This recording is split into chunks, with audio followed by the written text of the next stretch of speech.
Hola, ¿qué tal amigos? Bienvenidos a este video. El día de hoy me van a acompañar en un pequeño viaje a una de las colonias más antiguas de lo que fue el Distrito Federal, hoy más conocidas como alcaldías. Vamos a la alcaldía de Coyoacán, vamos a aprender un poquito más de lo que fue el cine de oro mexicano, que abarcó desde los años 30 hasta finales de los años 50. Entonces vamos a recorrer un poquito las calles de esta alcaldía, ya que conserva mucho la esencia de el México de aquel entonces. Así que pues quédense, gente, y vamos a caminar un ratito.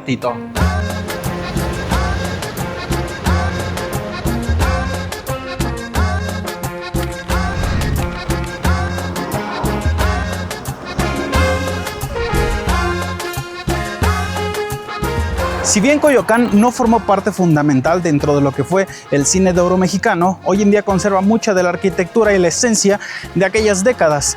Coyoacán viene del náhuatl Coyohuacán, que significa lugar de coyotes. Hoy en día conserva muchos de los parques e iglesias. Bueno, personajes populares como Frida Kahlo y Diego Rivera vivieron aquí en sus años, y de hecho también hay un parque público que se puede visitar que se llama Parque Frida Kahlo. Cuando hablamos del cine de oro mexicano, no solamente hablamos de películas antiguas o de nostalgia, sino estamos hablando de un México en el siglo XX que aún seguía reconstruyéndose después de la Revolución, de un periodo histórico que ayudó a construir su identidad cultural y la manera en la que el país se miró a sí mismo durante el siglo XX. Como les mencioné, el cine de oro llegó en la década de los años 30, poco después de lo que fue la Revolución Mexicana, y el país necesitaba símbolos nacionales. Fue entonces cuando el cine llegó como una herramienta para unificar a todo el país a través de imágenes, historias y personajes. Y bueno, un punto clave también en esto fue la llegada del cine sonoro. Ya no solamente era ver actuaciones, sino podías escuchar los acentos regionales y sobre todo la música.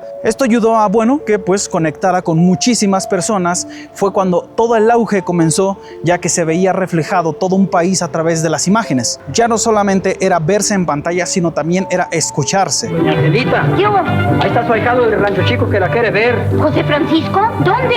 Allá afuera, trae algo grave. ¡Válgame Dios! Durante la década de los 40s y 50s, el cine mexicano vivió su mayor auge. En estos años, México producía alrededor de unas 90 películas al año. Esto convirtió a México en el principal productor de cine en español a nivel mundial. Las películas mexicanas se exhibían alrededor de toda América Latina, España y zonas hispanas en los Estados Unidos. Para todos estos países, el cine mexicano se convirtió en el primer acercamiento con la cultura mexicana.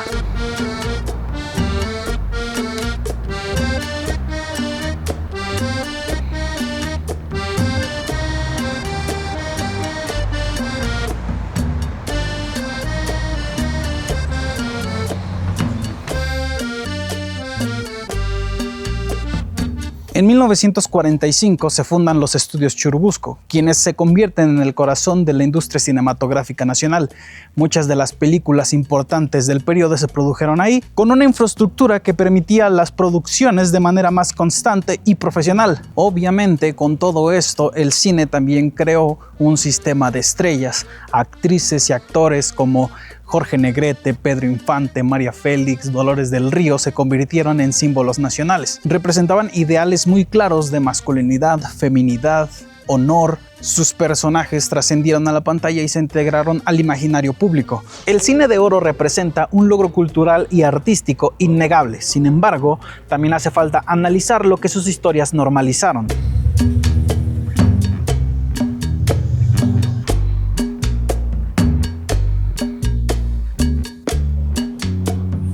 Y es que bueno, dentro de muchas películas de esta época, el machismo sale como de una manera muy natural, muy normalizada.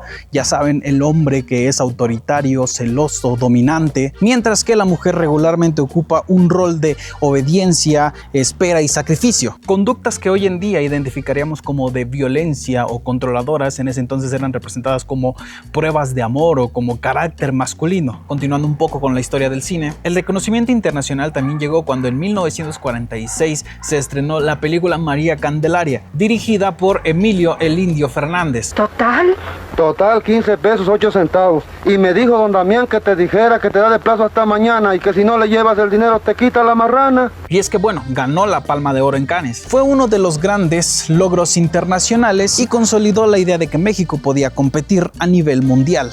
En ese entonces todavía ni siquiera existían las televisión, no teníamos televisión en el pueblo todavía.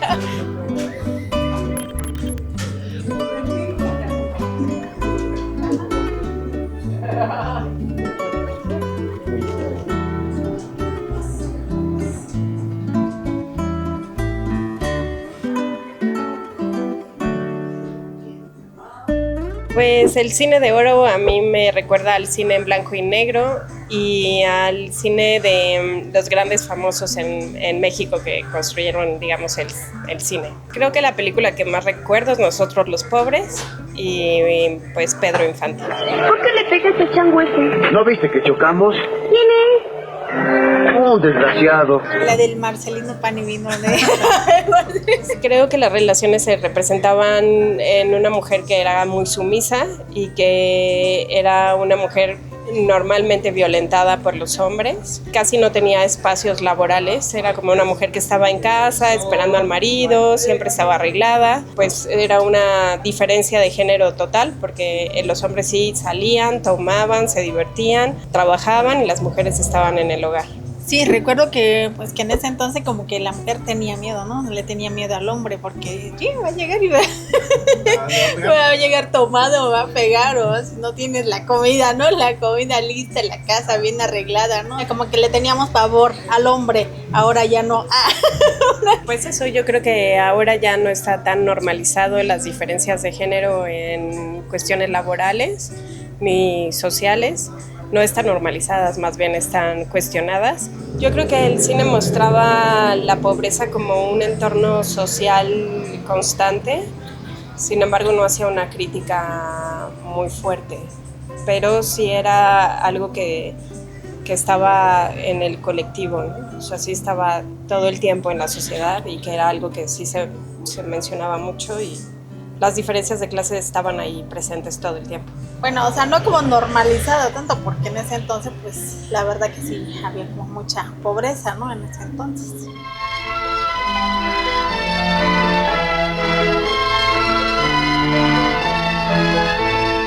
Pues no creo que la representaran como un problema social. Creo que era como una normalización de la sociedad. Hay pobres y hay ricos. Sí, tú puedes llevarme al altar cuando quieras.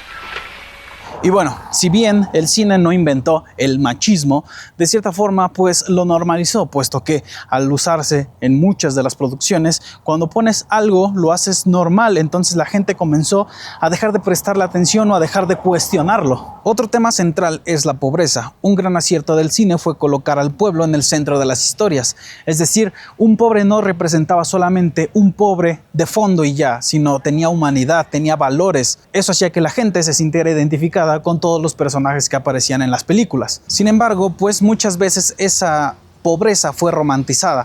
¿Cuántas veces no hemos visto que nos genera empatía ver a un personaje que es pobre y humilde y que a lo mejor encuentra el amor en alguien? Este tipo de cosas hicieron que muchas veces dejáramos de lado la importancia de cuestionarnos por qué eran pobres. Eran pobres simplemente porque la gente se identificaba, pero ¿cuál era realmente el problema? Y hoy en día a lo mejor puedes pensar que este tipo de cosas es como buscarle 5 patas al gato. Y sin meternos en cuestiones políticas, siempre nos ponemos a cuestionar al pobre y no a la pobreza. Hay que tener más consideraciones con los muertos, porque pasamos mucho más tiempo muertos que vivos.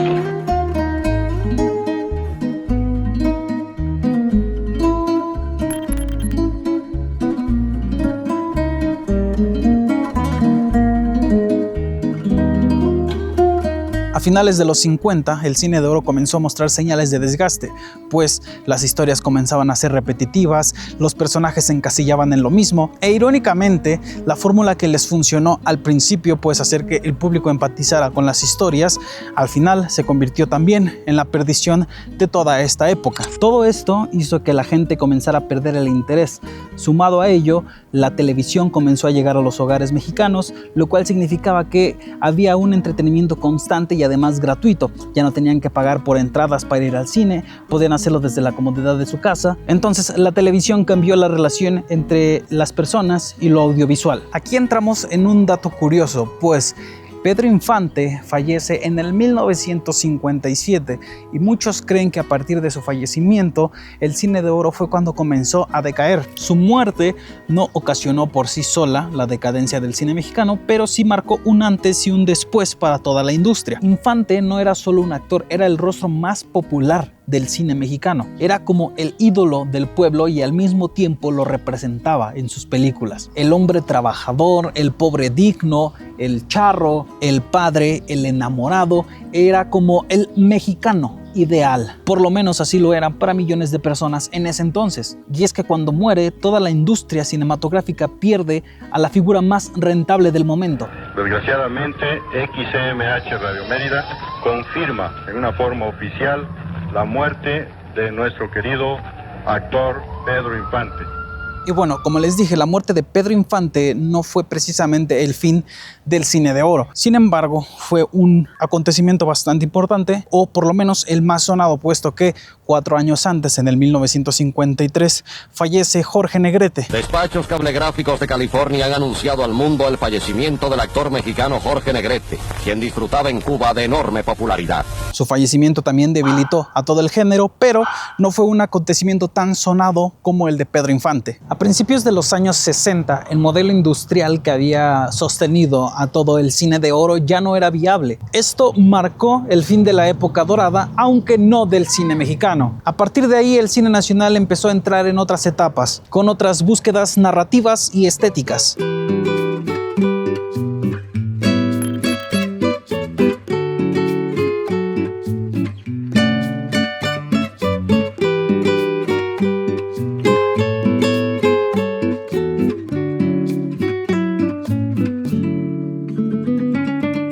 Hoy mirar el cine de oro mexicano es más un ejercicio crítico.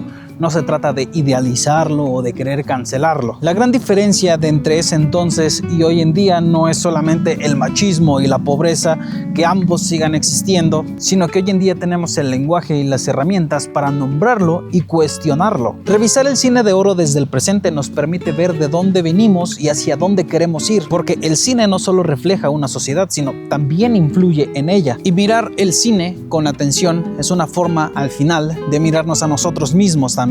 Al final, debe verse como un documento cultural que refleja tanto los logros como las limitaciones de ese entonces. Analizarlo nos permite identificar cómo las narrativas audiovisuales afectan a las personas y cómo influyen en la percepción social. Y bueno, a partir de esa conciencia, la posibilidad de crear relatos más justos, diversos y responsables. Como vimos a partir de este video, tomen el cine como una reflexión al pasado y ver cómo nos pudo afectar en el presente, y que a pesar de eso hoy en día pues tenemos la posibilidad de cuestionar muchas cosas que sucedían antes, que se veían normal y que hoy en día de cierta forma las podemos frenar.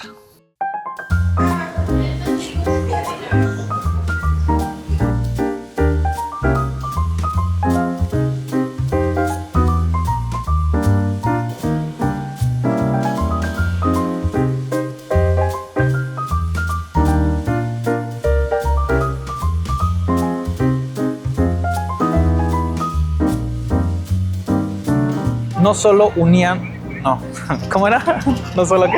Muchas canciones se volvieron famosas gracias, Además impulsó carreras y el cine a su vez ayudó, ya se me borró otra vez, para el productor de México, otra vez.